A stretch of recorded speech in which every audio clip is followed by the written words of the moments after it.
Hey guys, a couple of days ago I uploaded a video talking about the current state of the daggers, and in that video I said I was going to make another video to show you guys how to fame farm with the one-hand dagger. The one-hand dagger is probably the most efficient solo fame farming weapon right now because of its ability to solo group dungeons. Group dungeons give a lot more fame than solo dungeons. If you can clear them efficiently, one mob in a group dungeon can give you as much fame as an entire spawn in a solo dungeon. So let's jump right into it with the build.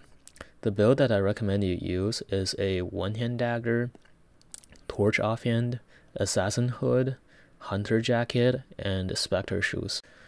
When you're just starting out and you're using a T4 dagger with no specs, you won't be able to solo the group dungeons right away. So take this build with a Dagger cape and go do some solo dungeons with it until you have enough specs or enough gear upgrade to hit about 1000 to 1100 IP in your dagger. And once you have that, you should be able to start clearing the T5 group dungeons with this build.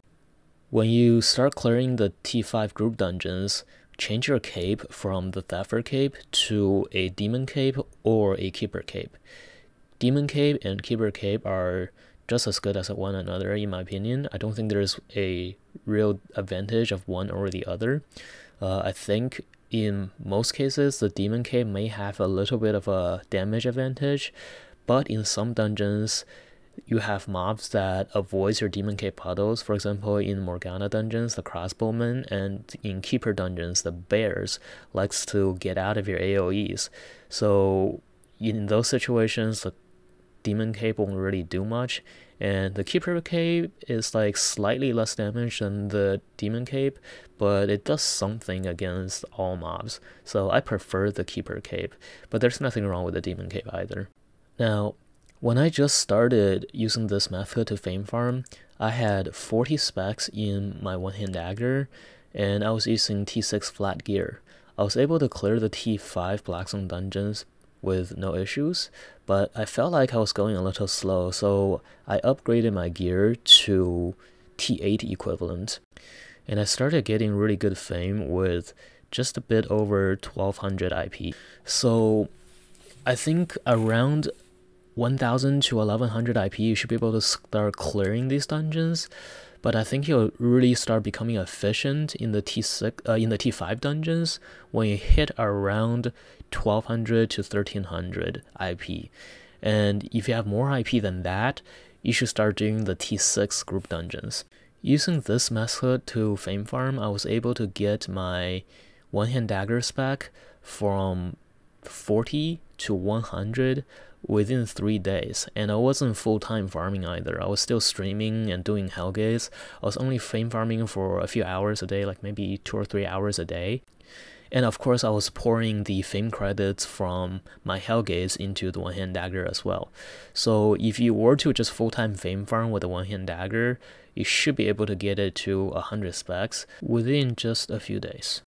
Also, in my last video, I said that with this method of fame farming, you can make about as much fame per hour in a T5 or T6 zone as you could in a TA zone, so doing solo dungeons with a great axe. I actually take that back.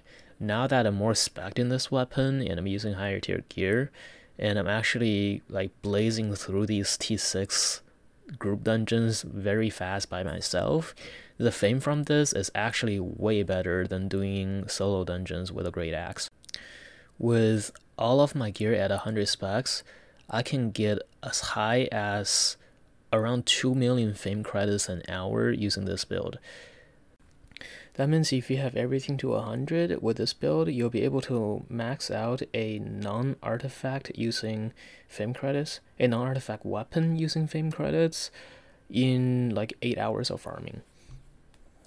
And because you're doing your fame farming in the lower tier zones, in like the T5, T6 zones, the amount of time that you save from traveling to the TA zone also goes back into making more fame per hour.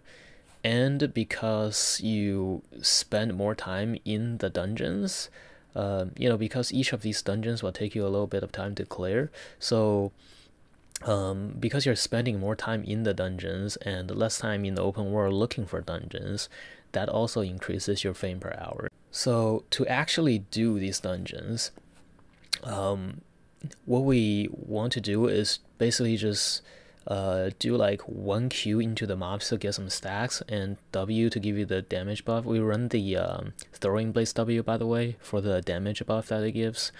And then you just turn on your E, turn on your R, and you try to burst down one of the mobs really fast. And then if it's like a 2 spawn, you should be able to clear both of them in one go. You just hit your assassin hood, get your cooldowns back, right? So you kill one mob, you hit your assassin hood, get your cooldown back, and then you kill the other mob. But in a 3 mob spawn, you might need to kill one of the mobs, use your refreshing sprint to run away and reset your skills, and then come back and kill the other 2. Now, the reason why I recommended the Spectre shoes, yes, we do have refreshing sprint most of the times, but in some dungeons, namely in the Keeper dungeons, there's this one set of mobs that's like really annoying to kill, and that's the 2 Keeper giants or the 2 axe maidens spawning next to a earth child. When that happens, like, yes, you can kill them, but it's just really annoying to do because they do a lot of damage when the earth child buffs the maidens or the giants, and it's kind of hard to do it. So I like to just change my boot skill to the stealth skill, and I walk past them and do the next spawn. And also with this build, you should be able to kill most of the mini bosses. You should be able to kill all of the mini bosses actually. But I don't do it because I feel like it's not really worth your time. When you're doing this in T5 and T6 zones, the loot in those green chests are kind of trash anyway. So I just skip like 99% of the bosses, and the only bosses that I do are the ones that are guarding a shrine, and from those shrines sometimes you can get a fame buff, so I think that's really worth to do. But usually, you know, if it's just a chest boss, I feel like, you know, in the time that I kill this boss, I could probably clear like 2 or 3 spawns, and that's more fame that way. So unless it's a shrine boss, or if it's a boss guarding a Tome of Insight thing, the, what do you call those, the book chests, you know what I'm talking about. So unless they give you more fame, I'm not gonna do the boss. I just focus on the fame farm.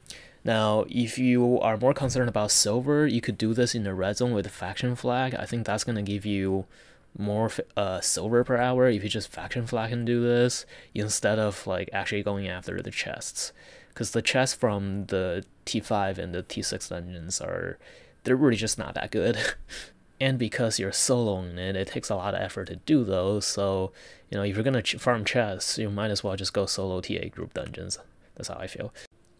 Now, I know that a lot of people have been doing this method of fame farming, and some of them may use like slightly different builds, or they may bring like different swaps to kill different bosses, or they might run like different potions from me, different potions and consumables than me. But let me just explain why I don't do what they do.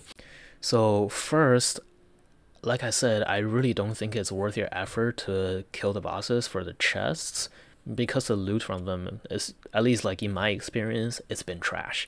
So I don't do those. And since the loot is not good enough to interest me, I feel like it's just not worth it to risk burning extra gear with me, you know, because if I die, then I lose the extra swaps as well.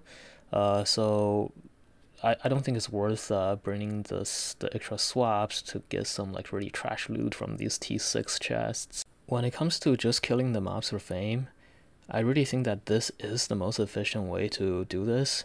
It's just you know, using your hunter jacket and your E and just bursting down one mob and then resetting your cooldowns with your helmet and boots and then bursting down another mob. I think this way there's a lot less sitting there and waiting for cooldowns than if you were to use something like a Guardian Boots, right? Because the Guardian Boots is like a mid and long cooldown. So like if you do Guardian Boots plus Spectre Jacket, you might be able to kill a single mob faster, but then you will have to wait for cooldowns. And I don't think you can just go into like a spawn of 3 mobs and burst down all 3 of them with their Spectre Jacket anyway. At least when I tried it, I wasn't able to do it. So, you know, maybe I'm doing something wrong, but from what I've seen, this is the best way to do it.